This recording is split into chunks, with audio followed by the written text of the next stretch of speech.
Almost time to go racing in Hong Kong once again, and a big show coming up on Racing to Win today. We'll look at Sha Tin on Sunday, and also a very special guest is going to join us soon to preview the international runners from Europe coming up for HKIR, one of the most respected men in media. That will be very shortly after we meet very respected men in the Hong Kong studio. Paul Ellie and Tom Wood. And Tom, this Chevalier Cup is hot. It certainly is, Mark. Hello to you and everyone. It's a bit like the Panasonic Cup. The Chevalier Cup's always been a good horse's race. Of course, Green and White won the Panasonic Cup, so he's lining up to looking to make it 3 in a row. Quite an interesting race, really, with Happy at the top, Mark, with £135. Everything else way down in the handicaps here. They sure are. Trolled terribly too, did Healthy Happy recently. Paul, jackpots. Well, there's a jackpot which we don't normally have. It's in the 5th double trio, and that's in the last 2 races, races 9 and 10. 2.3 million jackpot going into that. So that should get over the 12 million mark. So decent one to end the day. And the last race is real open. Yeah, really open. It's a good race. It is indeed. We'll talk more about Sha Tin soon. But right now, it's time to chat Hong Kong IR.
Great to have a very special guest joining us on Racing to Win this week to talk about the European invaders. Nick Luck joins us. Nick, thanks for your time. Know you're in a hurry, so we're going to crack straight into the big four, and starting with the Vase. And Goliath comes here off a win in the King George VI and Queen Elizabeth Stakes over Luxembourg and Dubai Honour. Well, listen, this is some of the best 1.5-mile turf form anywhere in the world this year. And I think after this, he went right to the top of the world rankings. Now, was he a little bit flattered? I think he might have been. They'd watered the ground very heavily during the course of the week, and they went very, very hard, almost Bastino's pacemaker style hard in the early part of that race. And it definitely fell for him. But there's no doubt he's a very high-class horse. Just look at the horses in behind, Blue Stocking and August Rodin and Luxembourg. But it's all going to hinge on what happens this weekend, this Sunday morning, my time in the Japan Cup. If he posts a bold showing there, then he's going to be a very skinny favourite for this race, and so yeah, he warrants maximum respect. I mean, it's a slight moot point as to what ground he wants. I mean, connections now think he wants quick ground rather than soft ground because the ground description at Ascot, but I think it was probably softer than it was officially given that day. What about Luxembourg? Interesting way that he's come to Hong Kong. He's being retired to start after this race, and he did run second to the Great Romantic Warrior last year. Well, I think there's some people in Coolmore who thought he'd been retired to start already, but Aidan wants one last go with him. He's a Group 1 winner at 2, 3, 4 and 5, which makes him a rare beast indeed. And I think he's actually going to go off and cover National Hunt horses next year. But he's a very tough horse on his day. They think they got the distance wrong last year by running him in the Cup. They run him in the Vase this time. Normally speaking, you'd have said that would have been a slightly easier spot. But, if the likes of Goliath turn up, I'm not so sure this time. We'll move on now to group racing from the Arc with Fantastic Moon running 9th and Continuous down the track. What of a Fantastic Moon? Sarah Steinberg returns, due for some luck. She had no luck with her runner 12 months ago. And Fantastic Moon, 9th in the Arc, Group 1 winner in Germany, a winner of 7 from 14. I think this is tailor-made for this horse, this race, I think. He hasn't had a lot of luck in either of the Arcs that he's running. The ground's gone against him this time, and I think he was over the top the time before. He actually ran all right, considering, and he was kind of wrapped up and given a bit of... I'm not saying he wasn't trying, but he was given a very circumspect ride. They wanted to pull him out on the morning of the race, and then the stewards wouldn't let him. They said they are going to have to pay a €40,000 fine, so they left him in. And the thing about him is he just wants an end-to-end mile and a half on fast ground, and that's what he's likely to get here. So I do think he's a high caliber horse on his day. He's capable of running quite fast. The times that he's run in Baden-Baden will tell you that. And I think the demands of Hong Kong could suit him absolutely ideally. Again, it's just a question of what he does this weekend in the Japan Cup and how much that takes out of him. But if he'd come straight here off the plane to Hong Kong, I'd fancy him to run a big race quite strongly. Another one of the French runners in the race is Iracine, out of a pretty rough concluding stages in the Champion Stakes, fourth behind the big price and Mart winning that race, and Calandagan was the second in that. Yeah, got too far back. And, what price would Calandagan be if he was in here? He'd be a skinny price. And Iracine wasn't too far behind him and was way out of his ground and had far too much to do. I don't really think it was the jockey's fault. I think she had to kind of sit and take her medicine from the gate that she was in, and then had to try and find her way through traffic. The point about this horse is that he's got bags of form over a whole variety of distances. He's very, very versatile. So certainly stepping up a couple of furlongs ought to be in his favour rather than to inconvenience him. He's a smashing horse. He's been a great credit to Connections. Marie Bellon rides him very well. That is the Vase. On to the sprint, Nick, and HKIR rising track record holder in Group 2 company here at Sha Tin last weekend. Did you catch that replay? Oh, yeah. And I've told everyone who could be bothered to listen to me to watch it as well. They're like, oh, I'm not really that interested in racing outside the UK. And I'm like, well, it's only going to take you 67.5 seconds to watch. So just get down to your nearest screen and get it watched, because he's just a complete freak, isn't he? Absolute freak, HKIR rising. I would get on the plane to watch that horse run, no matter whether I was supposed to be coming to Hong Kong or not. And I'm just grateful that I am, because he just looks so exciting. So exciting. To break a 17-year-old track record out. It's one thing breaking a 17-year-old track record at Catterick, which is where I'm going today, but it's another thing to do it at Sha Tin, where some of the world's best sprinters have been running in the last decade and a half. You get to go off the scale. So yeah, can't wait to see him. Sorry, you get to go to all the world's best races. Sha Tin, where else have you been lately? In Catterick today? I've been, yeah, exactly. Catterick today, Haydock tomorrow. Yeah. Delmar, Melbourne, Bahrain. But yeah, no, somebody knew that I needed bringing down to earth, which is fair enough. We'll move on to the mile now. And this is a race with no Golden 60 this year. So it's the most open mile that we've had in a while. Coming in from Great Britain is Docklands via Australia, and also Lazat for France looks well credentialed. Yeah, they both, I think, are quite well credentialed. Lazat more obviously from that second in the Golden Eagle, where he rather got mugged, having probably seen a look at the front a little bit too soon, to be honest with you. But what it's proved is that given that he's come such a long way in such a short space of time, and he's got right to the top as a 3-year-old, really having not run at all last year, that he could go on a fairly ambitious travelling mission and run with such credit, and that kind of adds another string to his bow, really. So we know he can go right-handed. We know he doesn't really mind what the ground is doing. He's tactical, which I think you need in this race, relative to some mile races around the world. So yeah, he brings strong credentials, and the gap between the Golden Eagle and here should be just about perfect. I wouldn't sleep on Docklands, to be honest. I just don't think they've been running him over the right distance in Melbourne. And I had the conversation with Harry Eustace the other day. I can see why they did it in the Cox Plate. And then when you first looked at the Champion Stakes versus the Champions Mile, you thought, well, the Champion Stakes might actually be a little shallower behind Via Sistina. And so they went that way. But I think you needed to be a strong stayer at 10 furlongs that day. And I don't think he's a strong stayer at 10 furlongs. I think an end-to-end gallop at a mile, he's kind of a staying miler for me. I think with Docklands, it's all contingent on pace. If they go hard and he can get a sit and he can just let them come back to him, then he's a really, really good horse. You've got to look at his Queen Anne run behind Sharon and appreciate just how good he was. But I really like him. I think he's really talented. I think he's a bit of a Goldilocks horse. He just needs everything to drop right for him. And finally, Nick, on the Cup, Romantic Warrior resumed in awesome fashion last weekend. He looks spot on to try and defend his title.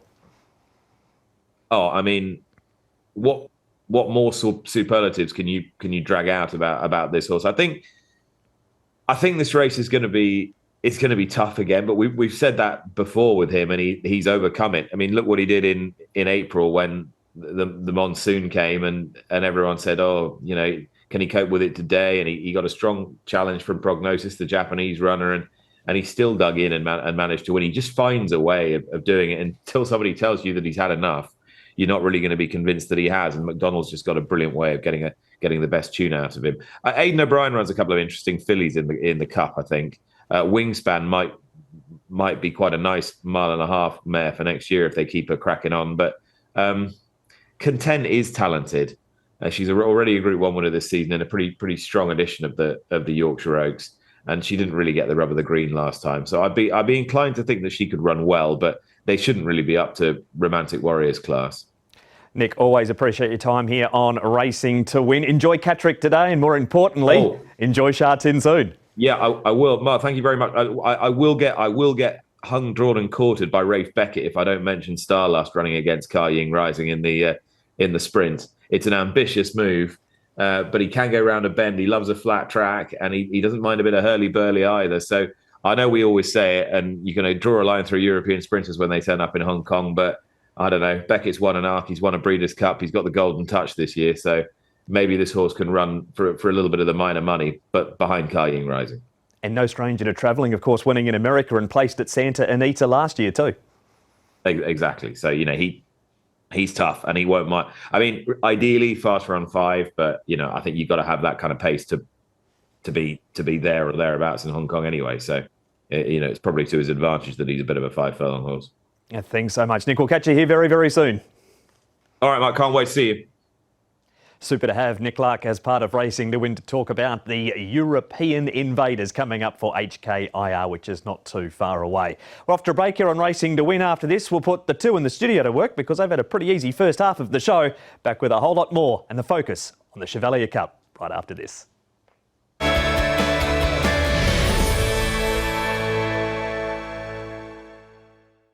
Welcome back to Racing to Win. Time to crack into Sha Tin now on a Sunday, and we kick off with Paul's last run reminder. It's about to appear on the screen, and you're taking over from the observatory this Sunday. Yeah, the Storm. Look, he really caught the eye of this horse. He was on debut in Hong Kong in this race as well. He got really well back, and you can see him there. He actually jumped nicely enough, but they hooked him back towards the back from the wide draw, just to make sure he didn't have a sort of a tough run there wider. They didn't go overly quick either, so he was sort of always well back. He was still last turning for home, but it's just the way he made up ground in the straight. He's going to come on a lot for this particular run, and he ends up running 5th. So you can see him right about now. He just starts to motor through these horses and really finished off strongly. So it was a run that really caught the eye, finishing off here the Storm. So he looks a good chance coming up later in the card here this afternoon, Sunday afternoon. And he carries 3 pounds less than what he did at that debut run too, does the Storm. Meeting details, got a bit of dual course racing coming up at that venue right there. 8 on the Seacourse turf and 2 on the all-weather for meeting number 23. 12:45 earlier start time because we are simulcasting the Japan Cup throughout the afternoon. Race number 7, the race we focus on, the Chevalier Cup Class 2 with Healthy Happy on the class drop. We've got Green and White, the Panasonic Cup winner. Lane Feeling has a good record course and distance. Outgate's had 2 trials since his last start. Karma drops back in trip. Patch of Theta, he goes the other way. He steps up to the 1,600 metres for just the second time. Young Champion, his first look at the mile. We've got Voyage Samurai drawing barrier number 1. He's done a great job. Romantic Thor is a newcomer to Hong Kong. Carries almost the Romantic Warrior colours, just slightly different sleeves. Telecom Fighters is the leader here, Paul. Yeah, he's got the apprentice claim as well, and he's a real out-and-out leader, this horse. And with that 10 pounds off, I think he's just going to burn along in front. Voyage Samurai, he should get that lovely run just in behind from the inside draw. Top Gun likes to go forward. Healthy Happy's a leader as well, but he's drawn really wide, and with some of these little bit of pace underneath him, he just might struggle a little bit to get across. Patch of Theta will get his chance, as will Green and White as well. Young Champion, Outgate's drawn wide, so he'll need luck. Interview time, and it's the rider of Karma. It is Vincent Ho. Vincent, Karma comes out of the 1,800 metre group race last time. Yeah. That looked a weird race. Was it a weird race to ride in? Yeah, I think it's not easy for him. Of course, also with the handicap, but he's a decent horse, and I think back in the mile he will perform. But even 1,800, I didn't feel like it was a problem. But no, it was not the easiest race, I would say. Yeah. It was very stop-start. They went slow and then took off halfway, didn't they? Which that didn't help him at all. No, I don't think so. So it's quite difficult. Even the one I rode on Sasa as well. So it wasn't too easy, especially from the back. It won't be easy. Yeah. He's such a big horse, but a 6-year-old. Is he still learning what this racing cape is all about? Yeah, I think so. He's still, need time to be more mature mentally, of course. But no, he still don't know what his limit is. So he's just keep improving. Wide draw, does that matter with a horse like him because he seems to only like to get back and run on? Of course, it's not the most ideal, but it is what it is, and let's see how the race pan out. Hopefully, he always come from the back, but it's not really necessary to be too far back. There is a few noted leaders in the race, so the pace does look good in this race. Yeah, hopefully, as the paper said as well. So let's see how the speed come along in the race. I've just seen the speed map, Paul. Is it going to be good enough for Karma to get into it at the end? I think it will be with Telecom Fighters leading. He's quite a strong leader, healthy, happy. He'll want it to put a little bit of pressure on him as well because he's an out-and-out leader as well. So as such, it's going to definitely give him his opportunity. On we go, Tom, to a healthy, happy. We're going back to September for the Celebration Cup, so we haven't seen him for about 2 months. No, well, they seem to just sort of cherry pick his races. So now he's getting on in age. He's an 8-year-old. It's been well over 12 months since he's been able to win a race. Didn't like his trial at all coming into this, Paul. And to barrier 12, there's a bit of pressure for him here. And he's had 13 goes at 1,600 metres. He's never won. So I think it's a big line through his name. And he's got top weight to carry too. Yeah, I agree totally with everything you said. He's more of a 1,400 metre, 1,200 metre horse. So as such, he didn't go in. He has won at 1,800 metres, but for whatever reason, 16 has always stretched him. He's been a real allergic horse to the 1,600 metres. This was a great field, Paul, in the Panasonic Cup going back a few Saturdays ago. It's a bit similar to what we've got in this race with green and white, Sunlight Power, Atella Bagil and Young Champion, although they step up from the 14 to the 1,600. Yeah, well, I think most of these horses will be okay with it, especially Atella Bagil. I like Young Champions running this. I know he hasn't performed over 16 in the past, but he's a bit older now and he's had this run under his belt. He came really wide and really caught the eye of finishing off. Green and white has to go in as well because it was such a good run from him. And the way he finished off, 1,600 is not going to be a problem. So, look, Sunlight Power didn't get the best of runs, but he can find trouble, Sunlight Power. He certainly can. And look, Patcha Theta, he gets an opportunity as well in this sort of lineup. But look, I also didn't mind the chances of green and white as well. His last start win was very, very good. He's shooting for 3 in a row. He's won 5 of 12. Matthew Poon riding. He's riding so well at the moment. And the way he found the line there at 1,600 metres should be no barrier whatsoever for his chances this weekend. There was his report card in green and white. This horse, Tom, Voyage Samurai, makes his way into Class 2. Beautiful draw, very low weight. Great opportunity for Keith Young here, presented to him by Frankie Law. He'll need to improve on what he's done, but there's nothing that says that he can't, is there? No, I don't think there is, and we don't really know what his true rating is at the moment. The handicap say is £2 out here with his rating of 83, but he's drawn to get the perfect run. He's dropping 16 pounds on what he did last time out in terms of the weight that he carries, but had a really strong kick here, Paul. They were all chasing him, and he looks really progressive, this guy. He does. Look, he obviously had his debut here in Hong Kong, so he's slowly going up the ratings. He's a 4-time winner now, and he's never finished further back than second, so very progressive. How good is the time the Sunshine and Moonlight Syndicate having? Voyage Bubble and Samurai, you'd like to own either of them, let alone both. Yeah, correct. They're having a great time, and good luck to them coming up for HKIR as well. Very exciting. Absolutely. So they might pick up a Chevalier Cup after a Group 2 last weekend with Voyage Bubble. Here's Outgate Paul. The grey on the inside and the Best Peach ends up running 9th. Form around the stable of the Best Peach is exemplary as it is around Outgate because they're both trained by one, Tony Cruz. Yeah, he's won once over the 1600, but that's from 15 starts. He will get the race run to suit because there is a bit of pace, and Outgate, unfortunately for him, is drawn wide, so that's going to be a little bit tricky for this one. Yeah, nothing wrong with the trial there of Outgate. He wasn't too far off them there in the third placing, but I think it's a stiff task for both of them. He has placed in his one-go course and distance. We can see Tony Cruz across the last 10 meetings. He had 10 winners, striking at 15.9, several place getters as well after 4 wins on Wednesday at Happy Valley. But here's a few of his runners for the weekend, Paul. Thought probably Fallon might have been the best chance. Righteous Arian in good enough form, but he's not got the same sort of...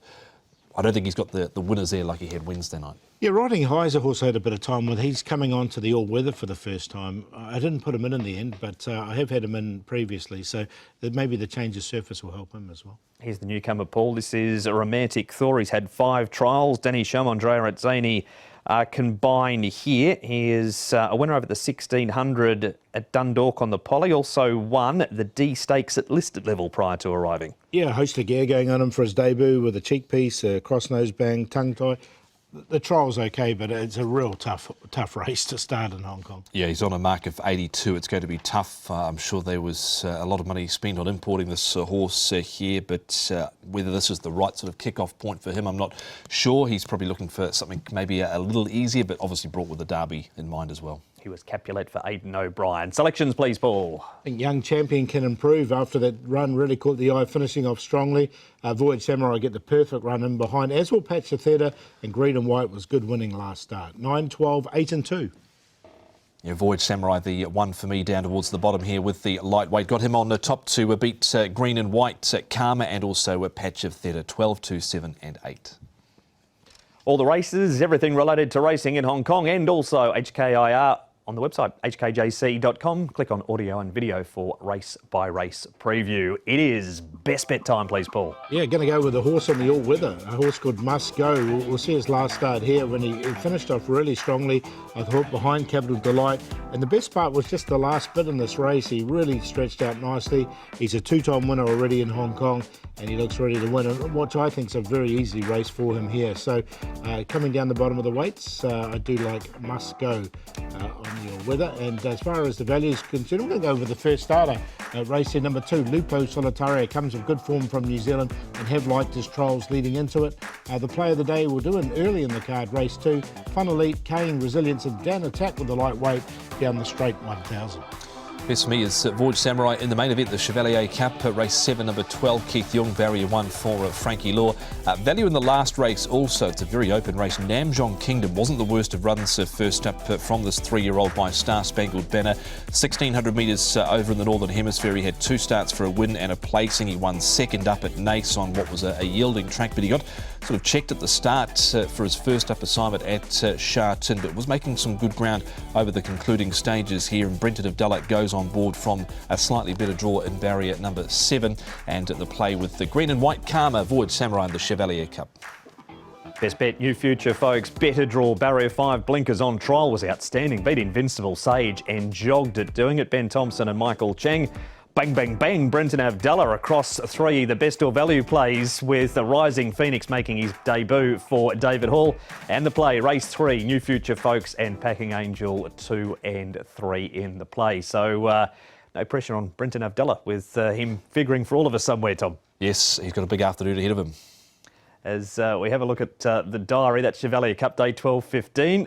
Happy Valley on Wednesday night and Sha Tin on Sunday. But won't be too long, Paul, until we just move those graphics across one and we get IJC and HKIR. It's the best week in Hong Kong, isn't it? Those 2 race meetings, and it's going to be fantastic. Oh, it's so good to see all those international horses coming. Must be a record of international horses, for sure, how many that are turning up this season. Absolutely. 7 countries, 8 with Hong Kong, China will be represented on the day. So there'll be plenty of flags flying this year. We haven't seen the flagpoles up as much for a while, Tom. They'll be up shortly.